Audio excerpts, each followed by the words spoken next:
चुनाव प्रचार में ऐसा तो नहीं होना चाहिए था, क्योंकि सब एक बात मुझे बताइए, बिहार के लोगों के दिमाग में इस चुनाव से पहले सबसे बड़ा मुद्दा है क्या? देखिए, मुद्दा सबसे बड़ा विकास का, जो कि आज की डेट में लोग यहाँ से बाहर पलायन कर रहे हैं, जो कि सब जगह ये देखने को भी मिल रहा है। और आज की डेट में 80% लोग बाहर जाके कमा रहे हैं। हम लोगों की नौकरी हो गई तो आज नौकर यहाँ पे कभी इधर चल रहा है। तो ये चीज़ होना चाहिए, कम से कम इस्टेब्लिशमेंट एक हो जो कि बिहार गवर्नमेंट इस चीज़ को करे। वही एक सबसे बड़ा मुद्दा है, जो कि इस मुद्दे पर तो नीतीश कुमार की सरकार अच्छा काम नहीं कर पाई। नहीं कर पाई। नीतियाँ तो बन रही हैं, ये तो बात सही कर रहे हैं, नीतियाँ बन। यही सबसे बड़ा मुद्दा है, तब तो खतरे की घंटी। हाँ, खतरे की घंटी भी एक तरफ से हो सकती है। अब हो सकती है, क्योंकि सब लोगों को सबसे पहली चीज़ आय का साधन, अगर वो बाहर जाके कमाए और परिवार को यहाँ रखे तो क्या उसकी आय सुनिश्चित हो सकती है? नहीं हो सकती, अनिश्चित है। तो उसी तरीके से यहाँ पर भी उसी मुद्दे को रखा गया है और कई लोगों के मार्फत इस चीज़ को सुना भी जा रहा है। क्योंकि आज ही मैं डिस्ट्रिक्ट जज के यहाँ से थोड़ा सा काम था तो आ रहा था, वहाँ पर भी ये चीज़ बातचीत हो रही थी, गहन चिंतन हो रहा था। तो वहाँ के लोग तो ज़्यादा हम लोगों से ज़्यादा समाज में रहे हैं, तो इस कारण से तो हम भी देख रहे हैं जो सबसे बड़ा मुद्दा यही है बस। तो इस मुद्दे से बिहार में सरकार के बदलाव की कोई उम्मीद आप देख रहे हैं? कुछ प्रतिशत कम है, बहुत प्रतिशत कम है, प्रतिशत बहुत कम है इस मुद्दे से, क्योंकि नई पार्टियां भी अब आ गई हैं। देखिए, जन सुराज जी सब देख रहे हैं, उनका भी मोनोपोली है, उनका कहना है कि हम जो करेंगे वो सब कोई देखा किया नहीं। जन सुराज का क्या रहेगा? देखिए, जन सुराज का भी कई लोग इस समय जुड़े हैं, नवयुवक ज़्यादातर लोग हैं, और हमारे पास भी ऑफिस में भी कई कार्यरत हैं, तो सब लोग तो इस चीज़ को भी एक लहर मान रहे हैं। आपका क्या नाम? मेरा नाम मणिकांत सुमन है, नालंदा से हैं। बताइए मणिकांत जी, आपके विचार में। हम रोजगार पे बोल रहे हैं। जैसे रोजगार के बारे में बोले तो रोजगार, नीतीश कुमार रोजगार नीति बना रही है, जिसमें है कि 1000 युवाओं को जो भी कंपनी जॉब देगी उसको 10 एकड़ जमीन मुफ्त में दिया जाएगा। 20 साल रह लिया सरकार में, अब बना रहे हैं रोजगार नीति।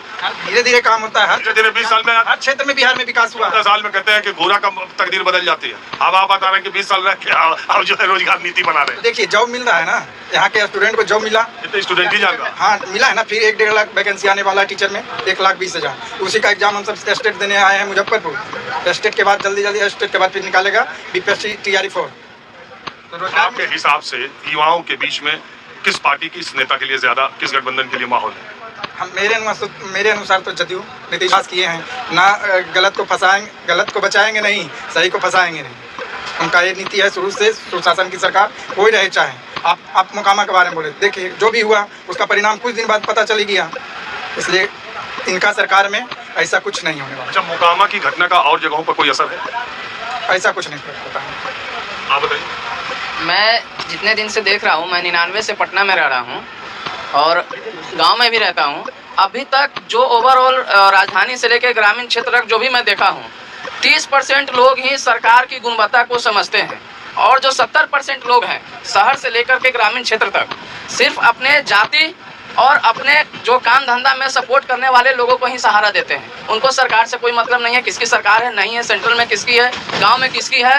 लेकिन 60% लोग, 70% ऐसे हैं जो सिर्फ अपने जाति को देखते हैं, अपने ठेकेदारी और अपने काम धंधा वाले लोगों को ही सपोर्ट करते हैं, उनको सरकार से लेना देना नहीं है।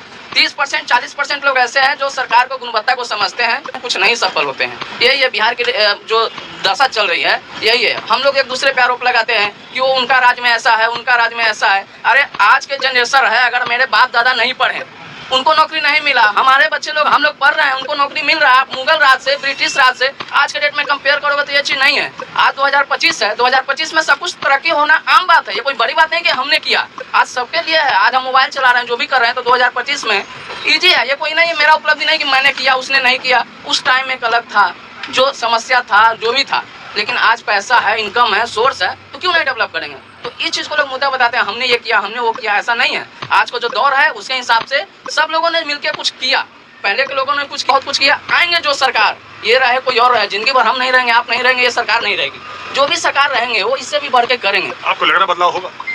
देखिए, अभी कुछ नहीं कहा जा सकता है। मैं जब भी चुनाव देख रहा हूँ पिछले साल से कांटे की टक्कर रहा है, और इस बार भी कांटे की टक्कर रहेगा। बस 2, 4, 10 से ही आगे पीछे होने वाला है, जो मेरा समीकरण है। और बाकी लोगों का तो बहुत सारा अफवाह है कि RJD बना रहे हैं, कुछ लोग का कहना है NDA बन रही है, कुछ लोग का कहना है कि प्रशांत किशोर फाइनली बन रहे हैं। तो ये चुनाव का बात है, अभी का कुछ नहीं कहा जा सकता है।